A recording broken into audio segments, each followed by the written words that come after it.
लगातार प्रदूषण का स्तर बढ़ता जा रहा है। आज सुबह 8 बजे से ग्रेप 2 लागू हो जाएगा। दिल्ली में बढ़ते वायु प्रदूषण को लेकर एक्शन में है सरकार। लोगों से पब्लिक ट्रांसपोर्ट इस्तेमाल करने की अपील भी की जा रही है। तो फिलहाल देखिए, निजी गाड़ियों का कम इस्तेमाल करें लोग, ये अपील की गई है। दिल्ली में निर्माण गतिविधियों पर लगाई गई है रोक। तो जो कंस्ट्रक्शन के काम है उन पर इस वक्त रोक लगा दी गई है ताकि प्रदूषण में थोड़ी बहुत भी कमी की जा सके। अक्टूबर 2024 से जनवरी 2025 तक ये रोक रहेगी। सॉलिड वेस्ट और बायोमास कचरे को खुले में ना जलाए, ये भी अपील की गई है। तो देखिए, दिल्ली एनसीआर में एयर पोल्यूशन के बढ़ते खतरे को देखते हुए आज से ग्रेप 2 लागू करने के निर्देश दिए गए हैं। इसमें कई पाबंदियों का जिक्र किया गया है। जीआरपी स्टेज 2 के दौरान लोगों से पब्लिक ट्रांसपोर्ट का इस्तेमाल करने के लिए कहा गया है, जबकि निजी गाड़ियों के उपयोग को कम करने की बात का जिक्र भी किया गया। इसके अलावा अक्टूबर 2024 से जनवरी 2025 के दौरान धूल पैदा करने वाली निर्माण गतिविधियों से बचने के लिए भी कहा गया है। तो साथ ही साथ सॉलिड वेस्ट और साथ ही बायोमास कचरे को खुले में ना जलाने के लिए भी अपील की गई है। तो ऐसे में देखिए, ग्रेप 2 लागू करने के साथ साथ में आज सुबह 8 बजे से कहा जा रहा है कि ग्रेप 2 लागू कर दी जाएगी और इसमें जो तमाम गतिविधियां होती है, खासतौर पर जिन गाड़ियों से प्रदूषण फैलता है या फिर जहां कंस्ट्रक्शन के काम होते हैं, ऐसे में उन पर भी पाबंदियां लगाई जा चुकी है और लोगों से भी अपील की गई है कि आप खुले में कचरा ना डालें। यहां तक कि बायोमास कचरे का भी इस्तेमाल न करने को कहा गया है। साथ ही कहा गया है कि फिलहाल कोशिश ये करें कि किसी भी तरीके से पॉल्यूशन में अगर आपके सहयोग से भी कमी आ सके तो इस पर ध्यान देने की जरूरत है, क्योंकि इस विजुअल को भी आप देख सकते हैं कि विजिबिलिटी इस वक्त कैसी दिखाई दे रही है। ये ठंड का कोहरा नहीं है, लेकिन स्मॉग की एक मोटी चादर है जो कि पॉल्यूशन के वजह से बनता है। तो देखिए, आज सुबह 8 बजे का समय, यानी कि करीब करीब 1 घंटे बाद से ही ग्रेप 2 लागू हो जाएगा। ग्रेप 2 में कई पाबंदियों का जिक्र जो है वो किया गया है, उनका ख्याल रखना होगा। इसके अलावा अगर कोई भी नियम का उल्लंघन किया गया तो उसके खिलाफ सख्त से सख्त कार्रवाई करने के निर्देश भी दिए गए। और ये फैसला इसलिए लिया गया है क्योंकि दिल्ली में लगातार वायु प्रदूषण का स्तर जो है वो बढ़ता जा रहा है। हमेशा ही ये देखा गया है, हर साल यही हम देखते हैं कि जब भी दिवाली नज़दीक होती है, सर्दियां नज़दीक आती है, तो दिल्ली में, देश की राजधानी दिल्ली में पोल्यूशन बढ़ने लग जाता है और इसका कहीं ना कहीं ठीकरा जो है आसपास के राज्यों पर फोड़ा जाता है कि उत्तर प्रदेश, हरियाणा, पंजाब में पराली जलाई जाती है, जिसकी वजह से यहाँ पर पोल्यूशन हो रहा है। इसके अलावा भी कई चीज़ें हैं जिनका जिक्र अक्सर किया जाता है। दूसरी तरफ अगर पराली जलाने वाले मामले का जिक्र करें, वो मामला कोर्ट में है। हरियाणा सरकार, पंजाब सरकार, यूपी सरकार तीनों ही अलर्ट मोड पर है, लगातार वो कदम उठा रही है। अब दिल्ली सरकार भी ऐसे में एक्शन मोड पर आ गई है।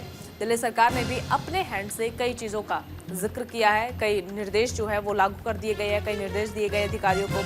आज सुबह 8 बजे से ग्रेप 2 भी लागू हो जाएगा ताकि पोल्यूशन को कम किया जा सके, दिल्ली वासी साफ सुथरी हवा ले सके। और ये कहा जा रहा है कि ऐसे में अक्टूबर 2024 से जनवरी 2025 तक ये पाबंदियां लागू रहेगी।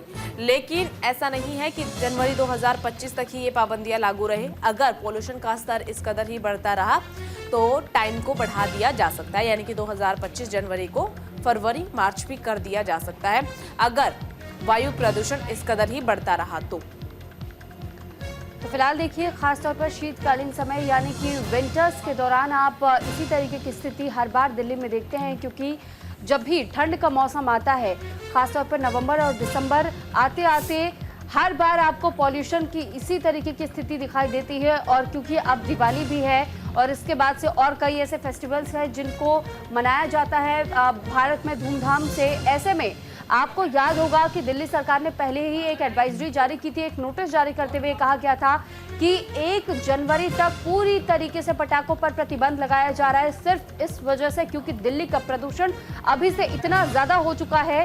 क्योंकि अगर उस वक्त भी पटाखों का इस्तेमाल होता है तो फिर ये प्रदूषण का स्तर भयावह हो सकता है और ऐसे में कई लोग बीमार पड़ सकते हैं, अलग अलग बीमारियों से उन्हें जूझना पड़ सकता है। खासतौर पर उन लोगों को दिक्कतें ज़्यादा हो सकती हैं जो कि बुजुर्ग हैं, जिन्हें अस्थमा की प्रॉब्लम है, और ऐसे में उनके लिए घर से निकलना भी इस दौरान दूभर हो जाता है। तो फिलहाल दिल्ली में जो हवा की गुणवत्ता है वो बेहद ही खराब श्रेणी में इस वक्त बताई जा रही है।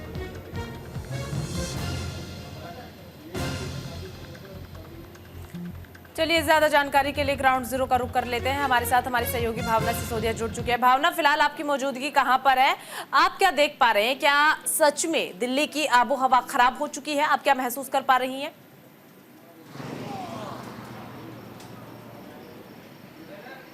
जी, मैं आपको बता दूं, मैं इस वक्त दिल्ली के सिग्नेचर ब्रिज पर मौजूद और मैं कैमरामैन से रिक्वेस्ट करूंगी कि एक बार वो दिल्ली की तस्वीरें, जो कि सुबह 7 बजे का समय है, और दिल्ली की तस्वीरें साझा करें कि आप देख सकते हैं किस तरीके से दिल्ली में जो पॉल्यूशन का स्तर है वो इतना ज़्यादा बढ़ चुका है कि कहीं ना कहीं उस पॉल्यूशन की वजह से जो विजिबिलिटी है वो बेहद ही कम होती नजर आ रही है। तमाम जगहें दिल्ली में ऐसी हैं जहाँ पर पॉल्यूशन 350 का आंकड़ा पार कर चुका है और हर तरीके से देखा जाए तो अब दिल्ली की सड़कों पर लोगों को निकलने में भी काफ़ी परेशानी का सामना करना पड़ रहा है। तस्वीरों में देख सकते हैं कि किस तरीके से ये सिग्नेचर ब्रिज से पास की तस्वीरें हैं, जहां पर अगर यमुना की तरफ देखा जाए तो कहीं ना कहीं विजिबिलिटी बहुत कम है, बहुत ही धुंधला देखने को मिल रहा है। और ये कोई धुंध की चादर नहीं, ये पॉल्यूशन की वो लेयर है जिससे लोगों को काफी परेशानियों का सामना करना पड़ रहा है। कई लोगों को सांस लेने में दिक्कत हो रही है, तो कहीं इस पॉल्यूशन की वजह से लोगों को आंखों में जलन भी हो रही है। हम लोग खुद यहाँ पर मौजूद है, खुद महसूस कर पा रहे हैं कि आंखों में इस पॉल्यूशन की वजह से कितनी जलन हो रही है। वहीं मैं आपको बता दूं, बढ़ते पॉल्यूशन की रोकथाम के लिए जो है दिल्ली सरकार हर तरीके के संभव प्रयास कर रही है। जहां एक तरफ रेड लाइट ऑन गाड़ी ऑफ अभियान कल से शुरू करा गया था, वहीं आज सुबह से ग्रैब 2 भी लागू कर दिया गया है।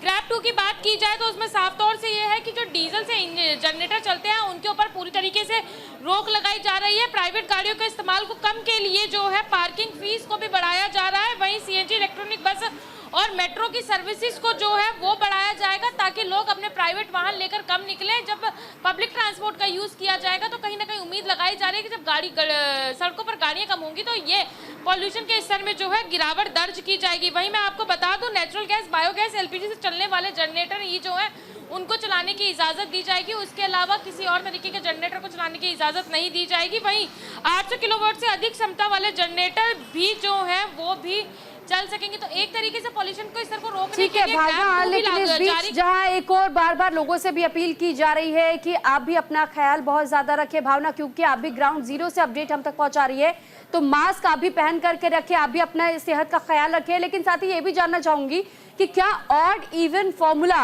दिल्ली में लागू किसी भी समय हो सकता है, इसको लेकर भी क्या विचार विमर्श किया जा रहा है?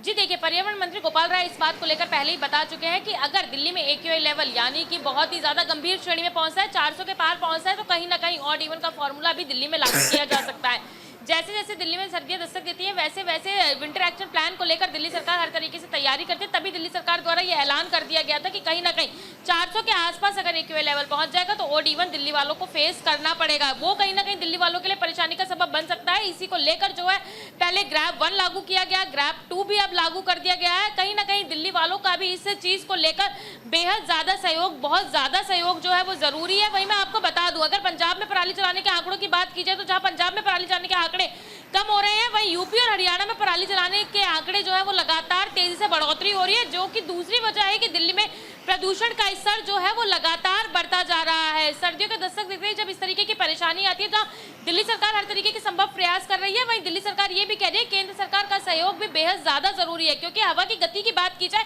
हवा की गति बहुत ही कम है, जिसके कारण से एक तरीके से ये भी ऐलान किया गया है कि 23 अक्टूबर तक जो है यानी कि कल भी जो है दिल्ली में इस तरीके की स्थिति बनी रह सकती है अगर हवा की गति नहीं बढ़ती है। तो कहीं ना कहीं दिल्ली वालों के लिए ये पॉल्यूशन परेशानी का सबब बन रहा है, वहीं दिल्ली सरकार के लिए चिंताजनक बनता जा रहा है, क्योंकि कहीं ना कहीं ये पॉल्यूशन जो है लोगों को परेशान कर सकता है। अगर 13 हॉटस्पॉट की बात की जाए तो 13 हॉटस्पॉट्स में से लगातार जो आनंद विहार का AQI लेवल है वो बहुत ही गंभीर श्रेणी में दर्ज किया जा रहा है। उसको लेकर भी, हर हॉटस्पॉट को लेकर भी दिल्ली सरकार टीम गठित कर चुकी है। MCD के DC के जो मॉनिटरिंग है वो उसकी MCD के DC मॉनिटरिंग करेंगे और जिन 13 हॉटस्पॉट पर जो वजह देखी जा रही है उन वजहों को खत्म करने के लिए कि वाटर स्प्रिंकलिंग लगानी है, स्मोक गन लगानी है, कंस्ट्रक्शन साइट्स पर भी स्मोक गन की बात कही गई है, तो हर चीज को देखते हुए जो है दिल्ली सरकार संभव प्रयास कर रही है कि ताकि दिल्ली में जो बढ़ता पॉल्यूशन है वो कम हो और दिल्ली वालों को इस पॉल्यूशन से राहत मिले। ठीक है भावना, देखिए दिल्ली में जहां पर प्रदूषण का स्तर बढ़ता जा रहा है, गंभीर श्रेणी में पहुंच रहा है, उसके लिए तो एहतियातन कदम उठाए जा रहे हैं। इसके अलावा अगर यमुना नदी का जिक्र करें तो वहां पर भी सफेद झाग देखने को मिल रहे हैं, वो भी पूरी तरीके से प्रदूषित हो चुकी है, तो उसका भी कहीं ना कहीं इफेक्ट पड़ रहा है दिल्ली वासियों पर।